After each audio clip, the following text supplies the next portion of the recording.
स्वतंत्रता दिवस को लेकर देश भर में तैयारियां जोरों पर हैं। इस साल का स्वतंत्रता दिवस खास है क्योंकि देश की आज़ादी का यह 75वां साल है। इस मौके पर आज़ादी का अमृत महोत्सव के तहत देश भर में कई तरह के आयोजन किए जाने हैं। सरकार ने हर घर तिरंगा अभियान भी चलाया है।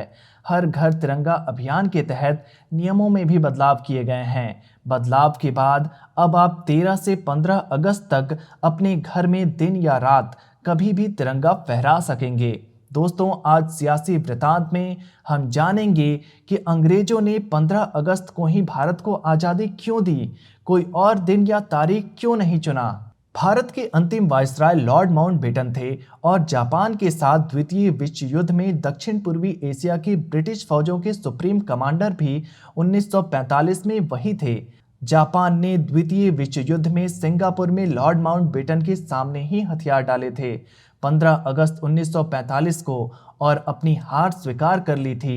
ज्ञात है कि अमेरिका ने जापान के नगर हिरोशिमा और नागासाकी पर फैट मैन और लिटिल बॉय नाम के दो परमाणु बम पटक दिए थे 6 और 9 अगस्त 1945 को, जिससे दोनों शहर तबाह हो गए थे और जापान के पास हार स्वीकार कर आत्मसमर्पण के सिवा कोई चारा नहीं था। भारी तबाही ही जापान के आत्मसमर्पण का कारण थी। हिरोशिमा और नागासाकी में परमाणु विकिरणों की भयानकता के कारण यहाँ की भूमि बंजर हो गई और बच्चे भी अपंग पैदा होते हैं। ब्रिटिश सरकार ने 3 जून 1947 को ही भारत की विभाजन की घोषणा कर दी थी और इंडिया इंडिपेंडेंस एक्ट 1947 को ब्रिटिश पार्लियामेंट में पास कर दिया था। राजा की स्वीकृति 18 जुलाई 1947 को मिल गई थी। इस तरह भारत और पाकिस्तान हिंदू और मुसलमान के लिए रहने की देश के रूप में अंग्रेजों द्वारा भारत को विभाजित कर दिए गए थे। लॉर्ड माउंटबेटन के पास अधिकार था कि किस दिन पावर भारतीयों को ट्रांसफर करी जाए।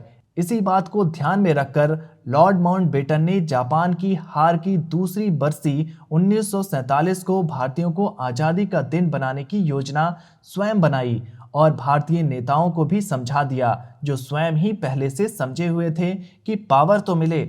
इसमें भारतीय आज़ादी हेतु जापान की सहायता को ध्यान में रखते हुए रास बिहारी बोस, सुभाष चंद्र बोस और राजा महेंद्र प्रताप बरकतुल्ला खान को मिले जापानी समर्थन से सचेत होकर भविष्य में दोनों देशों के बीच कटुता बनाए रखने हेतु उन्होंने इस 15 अगस्त का दिन चुना।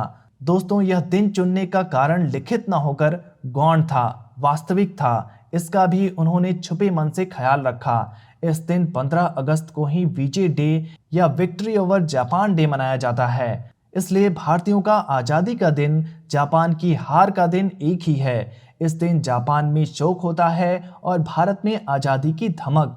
लॉर्ड माउंटबेटन ने अपनी वीरता के दिन को भारत की आज़ादी का दिन माना और भारतीयों को पावर ट्रांसफर करी। अंग्रेजों की राजनीति देखिए, भारत के टुकड़े किए, भारत के मित्र देशों को उसका दुश्मन बनाया। सबसे बड़ा नुकसान भारत को विभाजित करके कमजोर करके किया गया। उधर पाकिस्तान न जाने क्यों 14 अगस्त को आज़ादी का दिन मनाता है, जबकि दोनों देशों को पावर ट्रांसफर 15 अगस्त की सुबह अर्थात 14-15 अगस्त की रात में ठीक 12 बजे किया गया था। दोस्तों, सियासी वृतांत में आज के लिए इतना ही। फिर मिलेंगे अगली वीडियो में। तब तक के लिए देखते रहें न्यूज़ीफाई।